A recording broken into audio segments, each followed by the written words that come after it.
Welcome to Of Sound Mind and Spirit. I'm Shelly. And I'm Lisa. We're sisters walking together on a journey of faith. We're not perfect. We definitely don't have all the answers. We're inviting you to walk with us as we explore ways we can better know and grow in our faith together.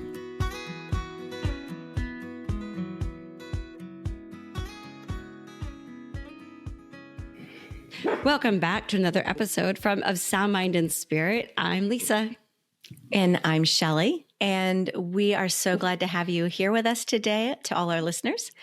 And especially because this episode is a little extra special, I'm going to flip the script. I am going to interview Lisa. Yes. I recently returned from my very first pilgrimage.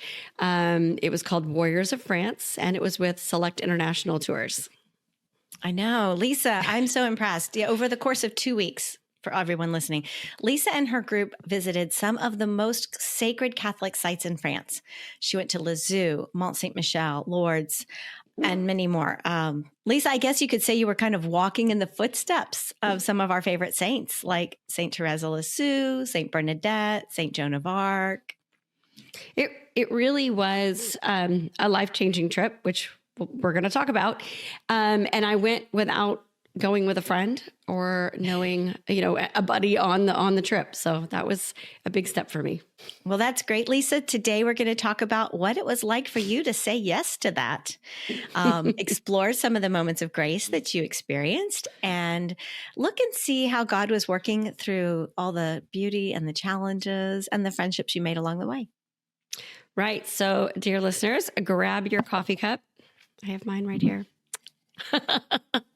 Settle in and join us as we dive into what it means to be a warrior of France and how all women, how we can answer God's invitation to step out in faith.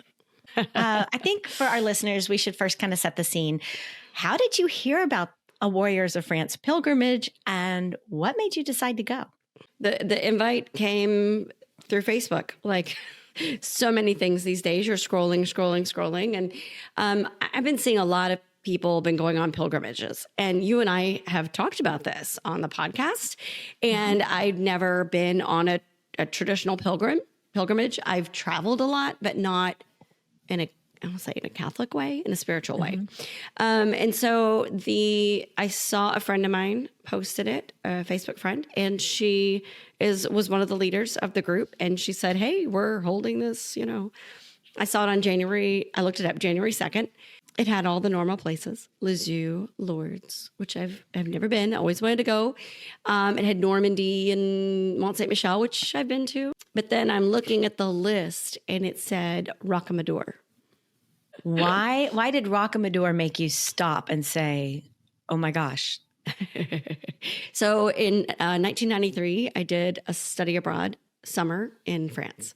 And one of the weekends or weeks of the trip, the school took us on a little trip south. I didn't know all of the history behind it or the importance of it in 1993. They probably told us, but I was a college student and my French really was terrible. So they probably told me I just didn't get it or remember. But it's always stood out in my memory as someplace I wanted to go back. So I've just felt this calling to go back to Rocamadour. And so when I saw it, I went, okay, maybe this is God's way of saying, Lisa, you're supposed to be on this trip. Okay, so what were the other places on the list? Where else did you get to go? So we started in Lisieux, beaches of Normandy, Omaha Beach, Mont Saint-Michel, went to Rouen. I can't say that like the French, but it's Saint Joan of Arc, where she was burned at the stake.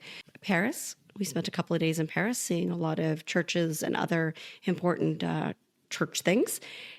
Then we went to Tours, and then Rocamadour, and then we ended in Lourdes.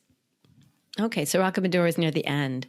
Yes, next to last, in fact. So you heard about this in January, but you didn't sign up. I mean, because I remember this was very last minute for you. So yes. What was happening in your faith life that made you feel drawn to sign up for this? I mean, what was the clincher for you? Yeah. So when I first saw it, it was during Christmas, New Year's break. I remember I was with the family relaxing and I saw it and I was like, oh my goodness, like this, I I need to do this. And I talked to a good friend of mine and I told her all about it. And I'm like, I need to do this. I feel like this is something I should do and I should do by myself. I think I was. Which is why you didn't tell me about it. I did not tell you about it. I didn't tell you about it until I signed up, I think. So I know. Just throw that out there for the listeners. I didn't tell my husband about it either. I didn't tell anyone else about it. I did email the person who had sent it. I messaged her back, Alexis. I messaged her back for information. She sent it to me. So very early on, I was interested. And then I sat on it and I did nothing. And every so often I would be like, something would pop up, usually on Facebook, and I would say, ooh, I wonder if there's space. I wonder if I should go on this. And then out of the blue, Alexis would message me and say, are you still interested? And I'd be like, oh, that was creepy weird. That had to have been the Holy Spirit. But then I did nothing. Again, didn't say a word to anyone else. And then August comes around. So we're now to August. August comes around and I'm still kind of on the fence. I'm like, I should go. I really think God's calling me to go, but I just couldn't pull the trigger. And I said, well, let me look up one more time. And if they have it, I'm making deals with God. Like, if you have a single room left, I will go. And sure enough, there was a single room left. And I'm like, okay, that was okay. I didn't do it. So finally, Labor Day weekend, we're in September now, y'all. Labor Day weekend. And the trip is October. A trip was early October, yeah. Labor Day weekend, I did it again. And sure enough, Alexis sent me a message. And she said, we have 4 spots left. And the deadline's coming. I'm like, ooh. I think that's when you told me. Yeah. And that's what I told my husband. Yeah. And I just needed that push comes to shove moment. I think I was being called to go. I know God was telling me to go. I just was super nervous. I kept coming up with roadblocks on why it really wasn't a thing. Like it wasn't really a thing. But it was. And when I told my husband, he was like, wait, what? When is this? But I'm like, honey, it's in like 4 weeks. Honey. Yeah. And he was really good. He was just kind of overwhelmed with it. And I gave him a day or so to process that I was asking to go to France for 2 weeks and go on this pilgrimage that I'd been pining about and had mentioned to him for 8 months, which was weird. And sure enough, he was like, just go. Like, you want to go this badly, just go, sign up. And so I did. And then I started telling people. And I want to put it on the record that I didn't hesitate. I told her to go immediately. Yeah. The second she told me, I was like, what are you waiting for? I don't know. And she gave me her whole litany of things. And I was like, yeah, throw all that out the door, Lisa. Yeah, this just is go. Definitely everything you just told me, which is the story she just told y'all, was like, you got to go. The fact that every time, I'm so glad you went. The fact that every time it came up, Alexis would send me a message just out of the random blue was crazy. So I felt like that was, I told her that she was one of God's messengers helping me sign up for the trip. Yep. I'm going to make sure that Julie Storr hears this. We had her on earlier this year about hearing God's voice, hearing God, because I think she'd get a laugh out of it. I think she would too. That even though we had interviewed her and you heard all that, you were still like questioning the call. We always are questioning, right? I told you I'm hard-headed. I just need God sometimes like hit me over the head or have someone send me a lot of Facebook messages. Okay. Now, you said that you did know Alexis. I know you don't know her well or didn't know her well before the trip, but what was it like saying yes to going by yourself without knowing any other person? Because I figure a lot of people go as couples or go with a friend. I was looking forward to it in the way of I could have my own experience. I wasn't tied to somebody else and what they were doing or not doing, but at the same time, I was a little nervous because I knew it was going to be a lot of friend groups and couples and things like that. And would I be on my own and kind of, I would say, left out? Would it be very solitary? Well, let's go there and talk a little bit more about your pilgrimage experience. I'm kind of curious. I was debating whether to ask this question or not, but the word pilgrimage, we've talked about pilgrimage before, and I mean, our listeners can go back and listen to various things you've said about it, but what does that word mean to you now that you've gone on this trip? I think the word pilgrimage for me means to be focused on each place and the experiences that you have in a God-centered way. So as I went to each place, rather than, oh my gosh, this is beautiful, what was the history? To really stop and think about it from a faith-based point of view. And then to allow myself the space and opportunity for God to kind of teach me or let me know what I was meant to experience. And that sometimes those weren't the most fun lessons, sometimes it was very confusing. And it's been hard coming back and trying to figure it all out in my head. So I'm really grateful we get to do this because hopefully this will help me process some of it. You know what I just heard you describe? No, but Life. yeah. Life with an eye towards God. I think life the way God meant us to live it. Mm-hmm. Going through, some things are uncomfortable, some things are boring. Traveling on that bus you told me about. But that there are different people with you, that you're brought into a place that maybe you've looked at differently or you've looked at in one way and now you're looking at it differently. Mm-hmm. And that you're still kind of processing your place in it and your relationship with God. You just described life. And I think that's really beautiful that God could take that and wrap it up in that way to you. Mm-hmm. Because I'd never thought of the word pilgrimage like that until you started describing it. Yeah. So, all right. Now, you told us you went to some really amazing places, right? What site moved you the most deeply? Oh my goodness. Why? I mean, was there a moment that you had just a really unexpected connection there? Gosh. I will say there were a couple places, well, many. It was kind of the running joke on the trip. They're like, Lisa, have you been here before? I'm like, yes. I mean, shoot, let me just say, we stopped at a gas station because the bus driver has to take potty breaks, You'd been to the gas station. I'd been to that gas station. That exact gas station. Oh my goodness. It was so I did. It was the funniest thing. So I took a selfie and I have a picture of my family, of us in front of that gas station. So I'll have to share that on social. That was kind of a running joke. Like, Lisa, have you been to this parking lot before? I'm like, not this one. That one over there. Yes, not this one. Sure? Yeah, that was funny. I'm sure I was annoying. I'm sure I was really annoying about it. So I was concerned that some of the places I'd been before wouldn't have. I'm like, meh. But I will say, like Mont Saint Michel, going there again, I had the biggest grin. I loved it. I absolutely loved it again. I would say Lisieux was the hardest for me because it was the first day.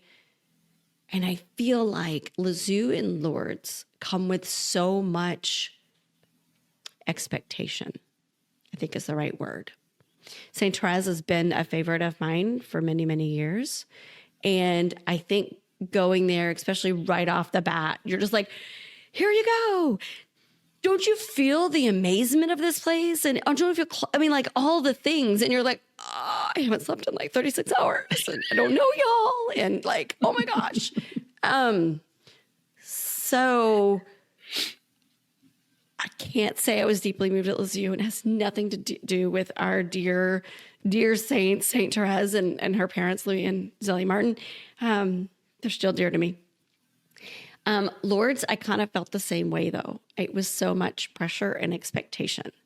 But I will say, and I don't want to say this because it's going to sound cliche and of course, but the last day in Lourdes, we were in Lourdes for 3 days. And I think it was a culmination of, it was the last day of the trip, of the pilgrimage, sorry. It was the last day of the pilgrimage. It was the last day in Lourdes. And it was our only free day. Sorry. It was our only free day. So, which if you know Lisa, that was huge to do that. So I would say there was mass that morning. We started the day with mass, 6 a.m. mass in the grotto, and it was pouring down rain, and it was dark. It was dark. It was pouring down rain. We're all deeply exhausted. I'm standing in ankle deep water with an umbrella and a rain jacket and a baseball cap. And I think I cried the entire mass. And I can't say what it was. It was just like of course, God, of course, this is our last mass of the trip. You know what I mean? Out here in the pouring rain, in the dark, I can't really see because there's umbrellas in the way, okay. That's the way we're going to do this. And then spending my time that day just on my own, walking around and having just my own, very much my own, very personal experience, So I think that was, I'm going to jump in here and say something for our listeners, because you've told me this not on the podcast. For our listeners, you have to understand, Lisa likes to be in control. She likes to be the one doing the planning. Yes. She likes to, and I'm the same way. I mean, don't think this is, not the pot and the kettle here. We're usually the ones who are planning the vacations or the trips for our families, or instead of with our families. We're the ones that set the tone. And so for Lisa going on a pilgrimage, a trip where she is not in control of what time are we getting up and what time are we being somewhere, and how long do we have to pray in this spot before we need to walk to another spot, and we're all meeting up, all 40 or 50 of us, right? For when Lisa told me the story the first time, for her to have said, that last day was on our own, and I got to do what, I got to choose where and what I did. I recognized it immediately for the gift that God gave her, this beautiful grace. I laugh at the rain, and because again, you're not in control. If there was ever a moment that God said, "Here I am, I love you," and all this rain and everything, but this is for you. This is my love for you, and it does really show, Lisa. I think it's beautiful. Walked around that day in my raincoat and umbrella, and just enjoyed being out in the rain and the miserable weather and all the things. And the funny part is that day I didn't have to go to mass. Not everyone in our group went to mass that day because of the rain and because of the all of that. And I didn't have to. I could have slept in. I didn't have to give at 5 a.m. But I wanted to. And that's what it was. The day that I had free, I could have done whatever I wanted to, and I chose to go and be a part of mass with the group and a bunch of other people. Another one that really stood out to me was the Shrine of the Miraculous Medal in Paris. So I don't know if you can see right now, but I wear a miraculous medal. I have for many years. I was basically introduced to the miraculous medal through Mother Teresa, Saint Teresa of Calcutta, that she wore one and she gave them away. And so that's how I came to be interested in the miraculous medal. And so I've been to Paris a number of times. I have probably walked right past this shrine. I think our honeymoon hotel was a block away from the shrine. Never been there. It's one of those things, right? Never been there.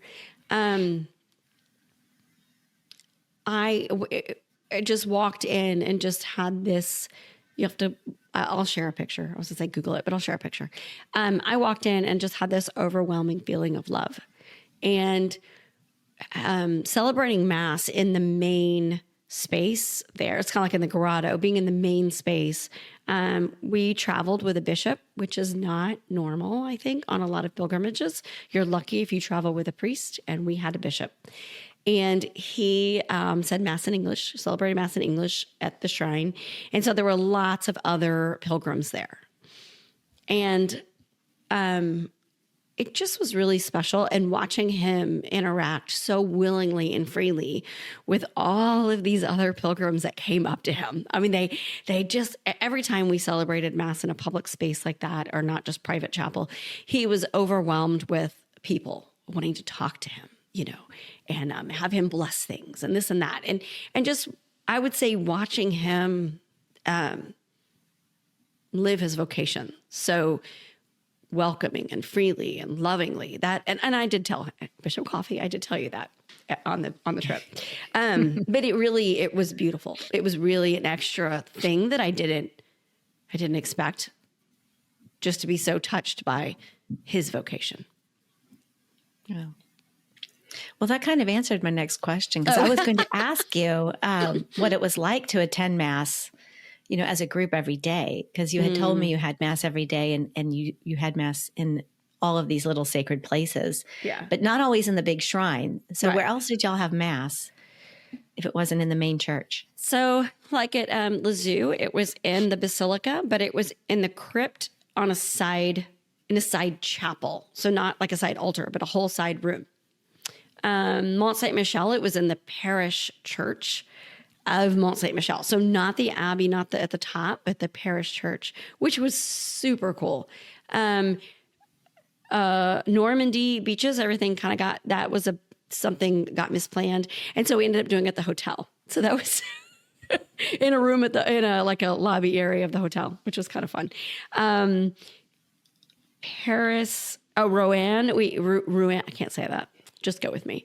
The Church of St. Joan of Arc, which was a really modern, 70s, lots of colorful stained glass. So it was very, I'll share pictures of all these. It was a very interesting church, really juxtaposed to all of the big cathedrals and beautiful, old churches in Europe, that you had this modern, it looked like a boat. We actually had a lot of debate what it looked like. Was it anyway, yeah, it was very weird. I'll share pictures. Paris, we had Mass at the Shrine of the Miraculous Medal. And the next day we went to 8 churches in one day. So it all kind of blurs together. But we had Mass it was a parish church. We were the only ones there. They turned the lights on for us. It was locked. We went in. So it was a big, beautiful neoclassical, I think. I have to remember. But it was huge, and I can't remember the name of it.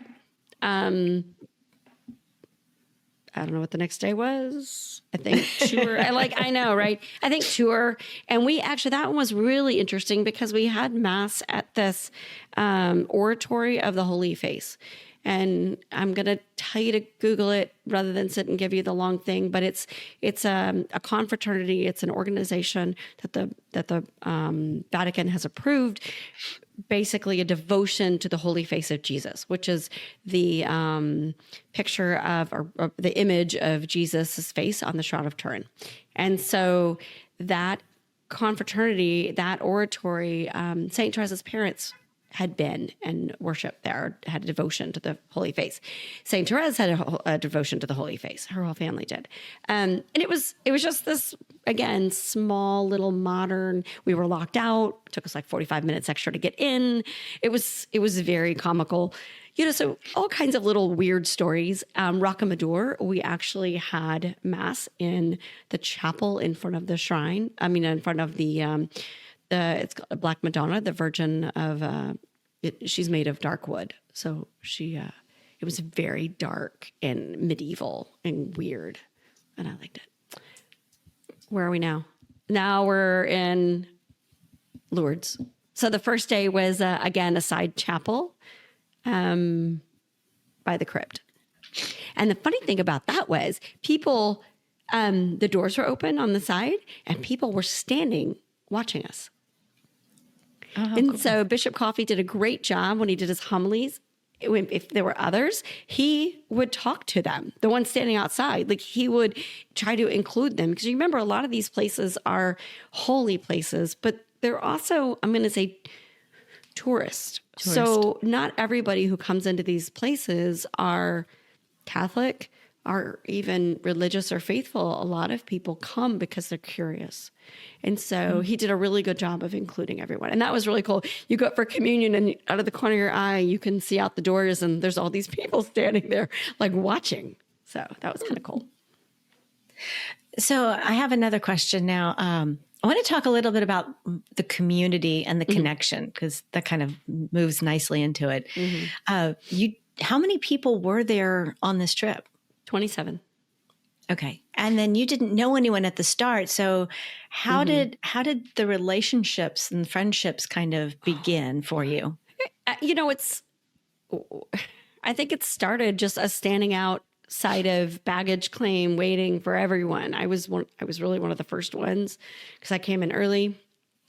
And we just kind of naturally, awkwardly started chatting. And then we had a really long bus ride. And again, awkward chatting.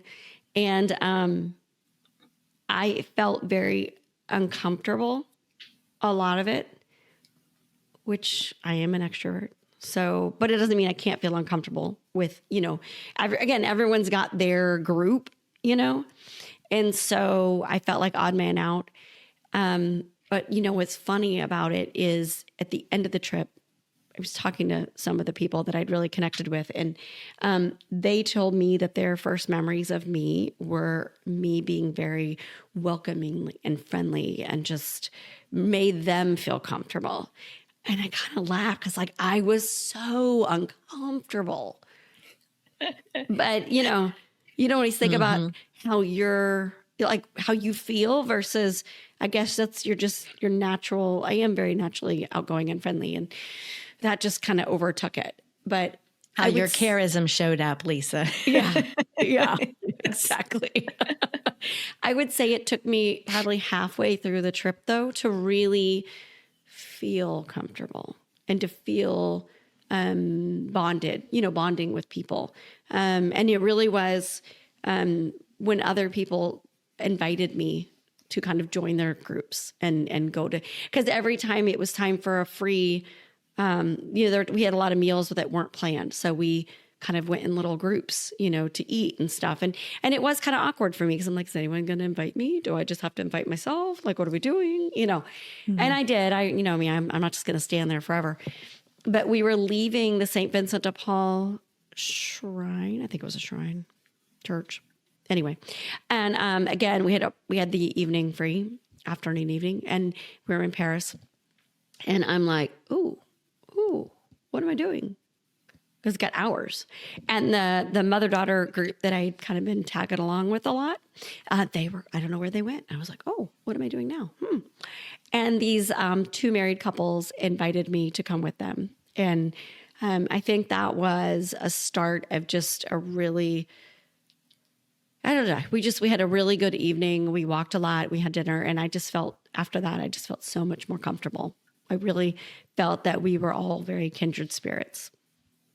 Okay, you didn't say it, but I'm gonna poke it because I know you told me that one of the reasons the couples approached you was because they knew you'd been to Paris more than once, and they were looking for someone to kind of tell them what opportunities they had. Like, where would you go? If That's you what were they asked? said. They said, where would you go? It's like 3:00. We don't have to be back. I mean, we're free for the evening.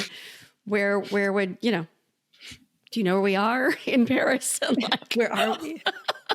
Where would you go? And I knew exactly. I mean, I had a definite opinion. I knew exactly where we were. And she had a definite opinion.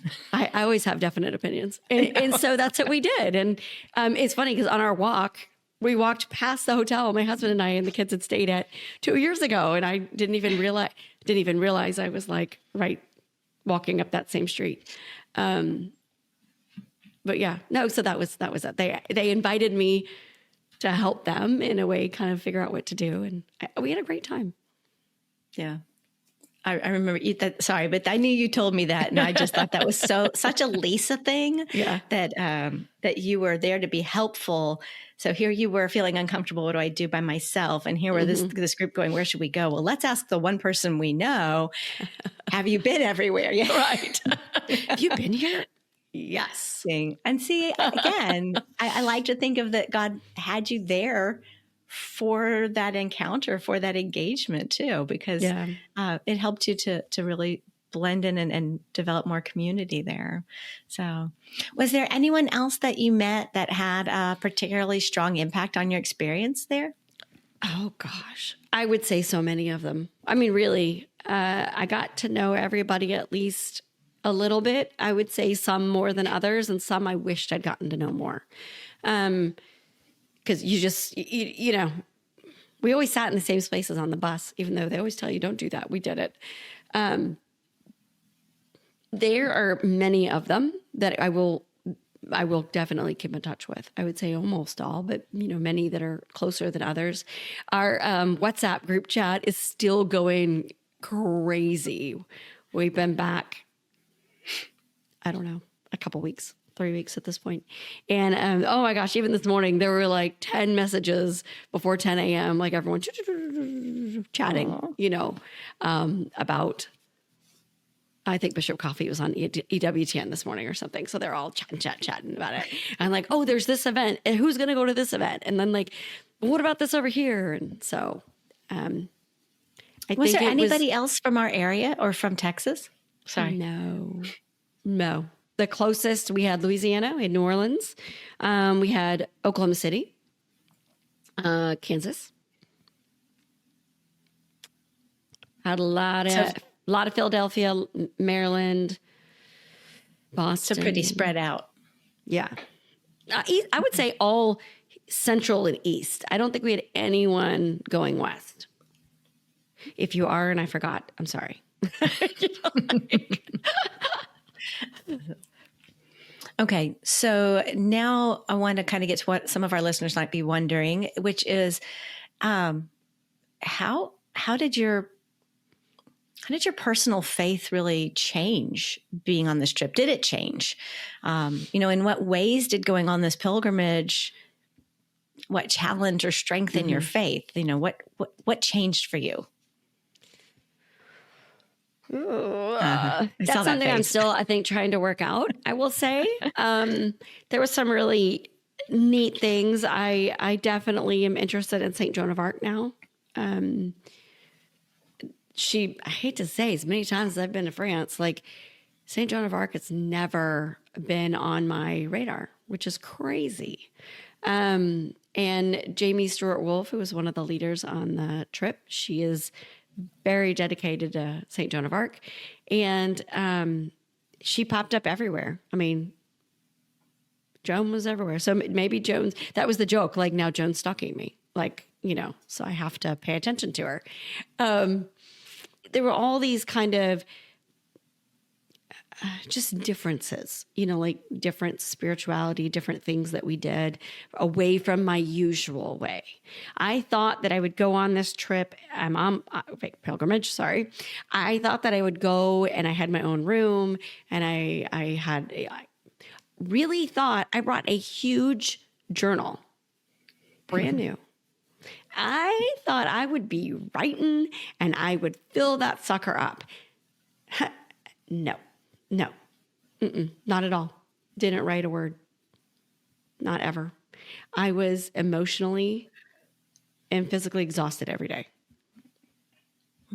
Nope. Yeah. So I think that was interesting. And I think, and I heard more than once, God kind of tell me to just like, leave it alone. Like, just soak it in and experience it. So be still and know. Right. Don't try to make sense of it. Just be in the moment. Especially when you're, so Notre Dame, it's open now. Haven't been there since the fire.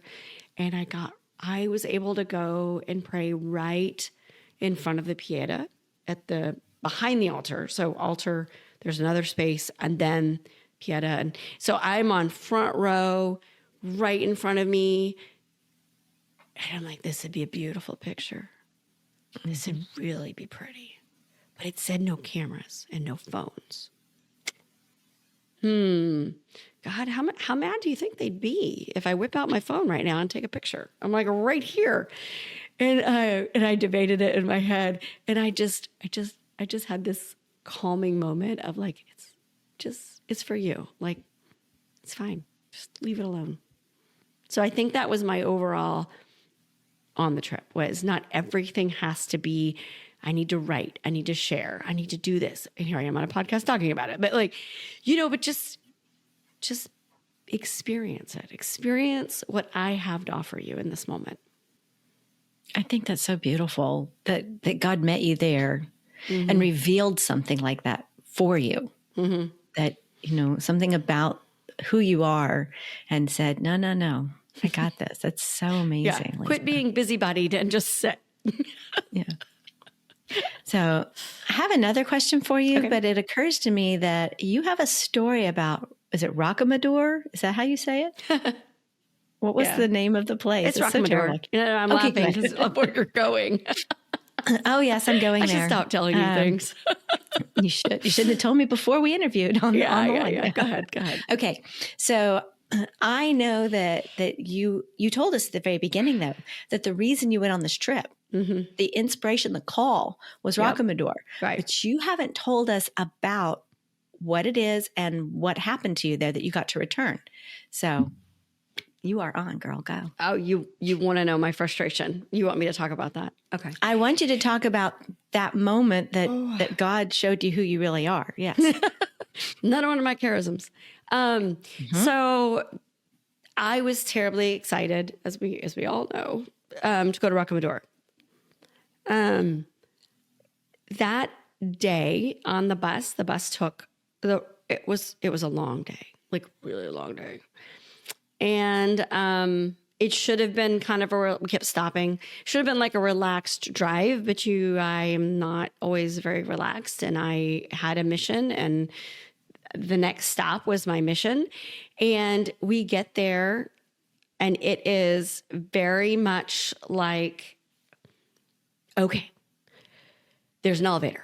And we're going to take the elevator down, and it closes in like an hour. So we have to take the elevator down, be very quick. We're going to have a very quick mass. We're going to get in, we're going to get out, and then we're going to take the elevator down to the hotel because it's on the side of a cliff, remember? And we have to do all of this in the next like hour and a half. And then we're leaving in the morning. And I'm like, wait, whoa, hold on. Like, no. I was so and it was raining again. It was before. This is when we caught the rainstorm on the second half of the trip. I was like, oh, no. That's not what God had for me here. So we need to, I haven't told anyone else on the trip this. So God bless y'all. Y'all didn't know I was thinking all these things. So I was like, oh, I don't think so. So it got delayed a little bit because we did take the elevator down, and I was so angry. Not gonna lie, I was so angry. And then we got delayed getting into the chapel because keys and whatever. So we got in there, and then everyone is like busy, while Bishop sets up for mass, and I'm like, shh, everybody. This is where I am meant to be. Just stop it. I didn't say anything, of course. But that was my mind. And I'm like, God, they just don't understand. I'm so extra. So it was, Shelly's dying laughing. If you're not watching this on YouTube, you need to, just for watching her dying. So anyway, we celebrated mass. It was a pretty short mass because of the elevator situation, right? And we kind of explored just a teeny tiny bit of right there, and then it's like, okay, go, elevator. And I'm like, I was here 93, how long that was, 30 some odd years ago, and I'm like, I don't remember there being an elevator. Like, I just remember walking. And they were very much like, no. It's raining. It's dangerous. It's steep. It's like, no, it's not a thing. We all need to be safe, and we have to go down the elevator because of safety issues. And to be fair, we had a couple of women in their 80s. So no, for real, and 70s. So I'm not advocating them. And everybody was starting to get on the elevator, and I'm like, no. And I did. I sat there and I stood and I looked at the group getting in this elevator and I'm like, no, I'm not going to get in the elevator. I am going to walk down the stairs. And they're like, oh, and I'm like, I'm fine. Thank you for your concern. I am one of the youngest people on this trip. I'm okay. I can handle the stairs. And one of the other women was like, oh, I want to go too. And so, and of course her name was Lisa. It was Lisa. Mm-hmm. So the Lisas went and walked down the stairs. What was funny about that was they were steep and they were stone, antique stone, whatever. And there were railings. It wasn't very far. We got down pretty fast while they were still standing outside the hotel waiting to be checked in. And they're all like, wait, I thought you were walking down the stairs. And I'm like, oh, we did. Like, it's fine. So this is the charism thing that Shelly's talking about. So me being me, everyone's like, wait, how was this? Was it okay? And I'm like, you're fine. If you could do Mont Saint Michel, easy peasy. Next thing you know, like everyone's like, oh, well, in the morning, because they said the bus was going to pick us up at the top again. We had our elevator tickets. And everyone's like, oh, well, I want to walk up. I want to walk it. So the first part is the stairs to the chapel. And then the second part is there's a chateau at the top. And the second walk is Stations of the Cross. And I remember, that is something I vividly remember from 93. So I said, they told us what time we had to be at that bus. I said, and we knew what time the elevator opened. And I said, I am going to walk up in the morning. I said, I'm going to walk the whole way. I'm not taking the elevators. I'm going to walk. And I said, anybody wants to come with me? You can come with me. But this is what I'm going to do. Oh my goodness. I would say over half of us walked. Mm-hmm. And it wasn't terrible. I mean, it really wasn't terrible. But I understand, from the it's raining and slippery perspective that, you have to be on the safe side. I get all that. So with one of the other women, we all kind of started out together and then we kind of split up and, did our own things. And then one of the other women and I walked all of it. And then we went to the chateau. We even paid our little €2, went into the chateau, walked around, came out. And I'm like, it's only 9:30. I don't know if it was 9:30 quite yet. Well, the gift shop opened at 9:30. And I really wanted a gift shop because I have a postcard from Rocamadour. I had several postcards from Rocamadour from 93. And I really wanted Our Lady of Rocamadour. I really wanted a statue of her. And so I'm like, we could just like hop back down. We don't have time to walk down and up again. But so I bought us new elevator tickets because I wasn't sure ours would work. And we took the elevator back down to the middle level, shopped, and then elevated it back up and still made it in time for the bus. So that was my, I would say, I don't know, obstinate charism. What charism were you going there for, Shell? Actually, I was thinking that what saint was stalking you again on this trip? Saint Joan of Arc. Mm-hmm.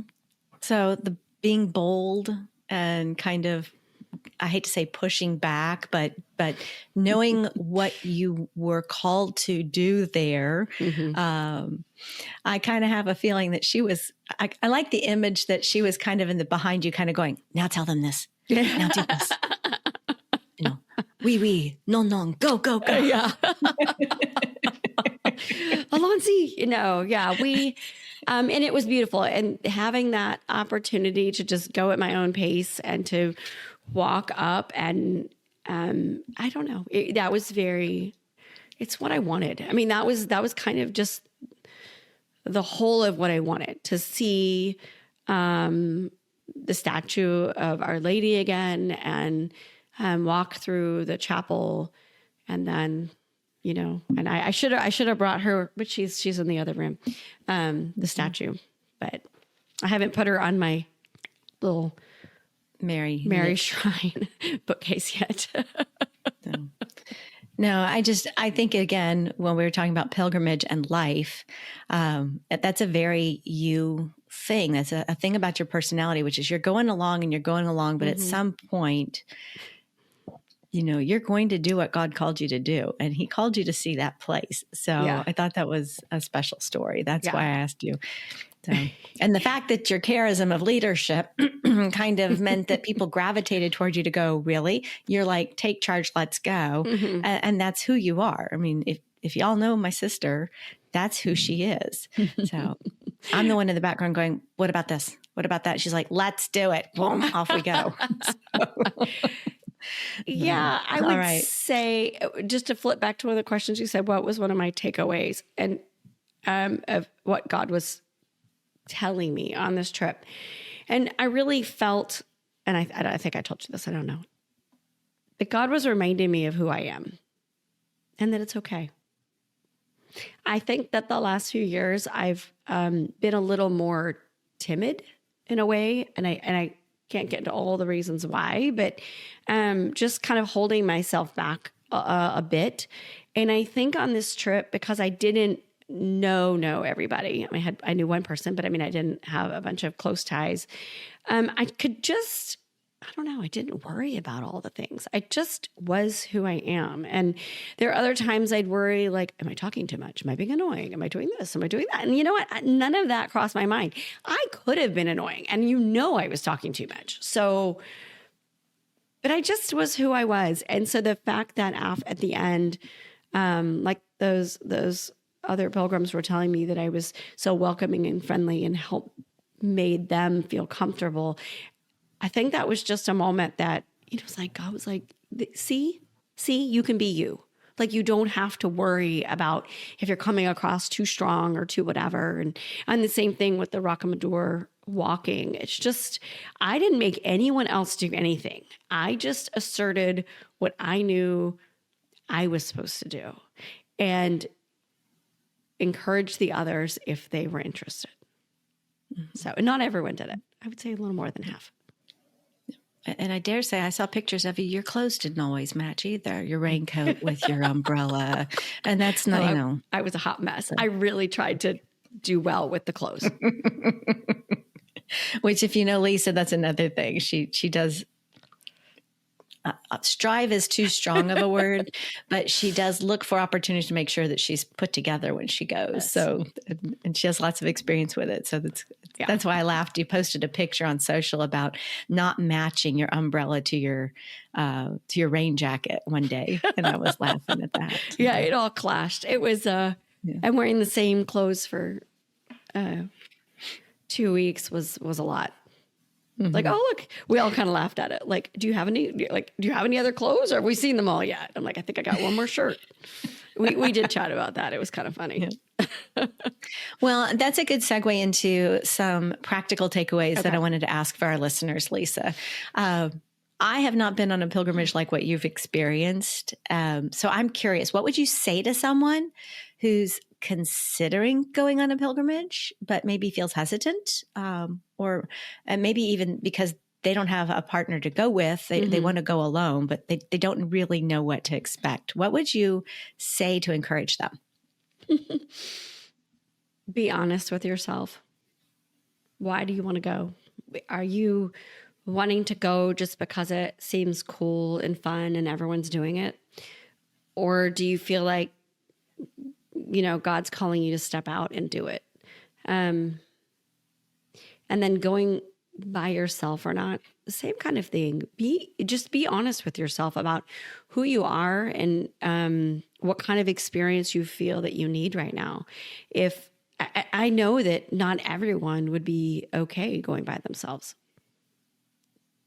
And that's perfectly fine. It is a big deal. And it was a big deal. And there were times where I was incredibly lonely, where, everyone's, people got their spouses and I very much missed my husband at certain moments, that I wish like I wasn't standing here in front of the Eiffel Tower sparkling, taking a picture by myself, or I'm taking everyone else's pictures because I don't have anybody. There were moments that were really hard.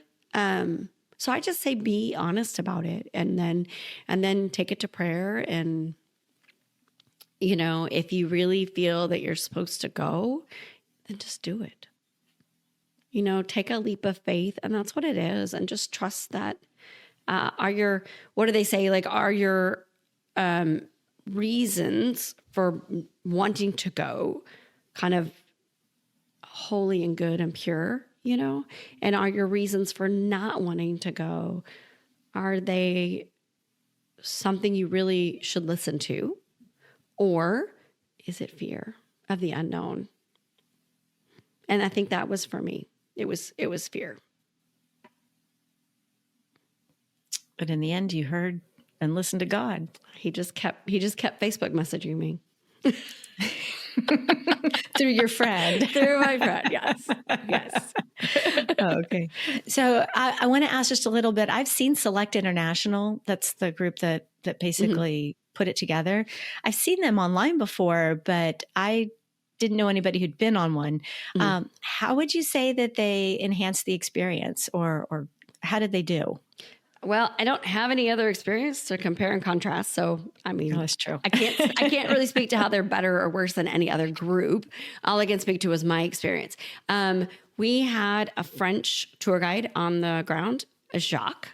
And Jacques was, oh my gosh, Shelly, you would have loved him. He loved history, and he would get so excited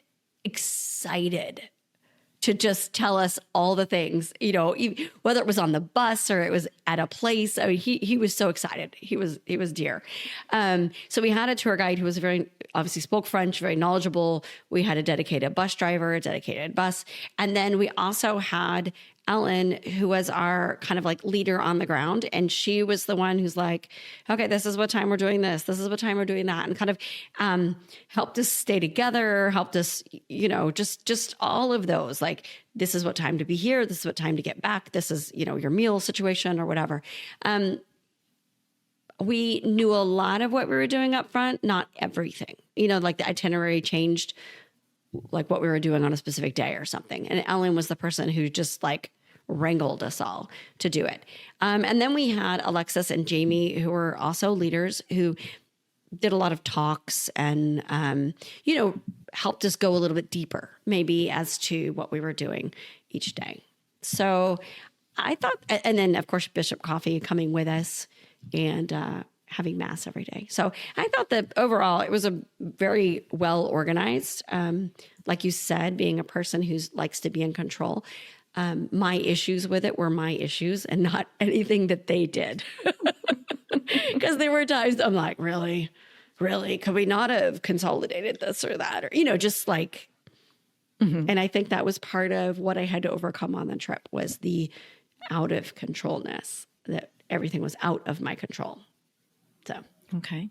So the trip itself was titled Warriors of France. Yes. And now I want to know, when you think about that word, warriors, warrior of France, what does that mean to you now on the backside of this pilgrimage? It's funny, as I really didn't think about it before I went. I didn't. Warriors of France, you kind of issued that, like, thinking about Saint Bernadette or Saint Therese, I'm like, are they warriors? I mean, obviously Saint Michael the Archangel, Saint Joan of Arc. We also had Saint Martin of Tours. Are all of those warriors? Catherine Laborde, Saint Vincent de Paul.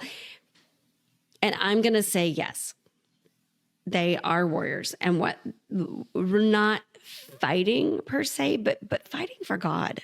Really, they all had unique stories where they really had to step out in faith for God and for what they believed and stood up.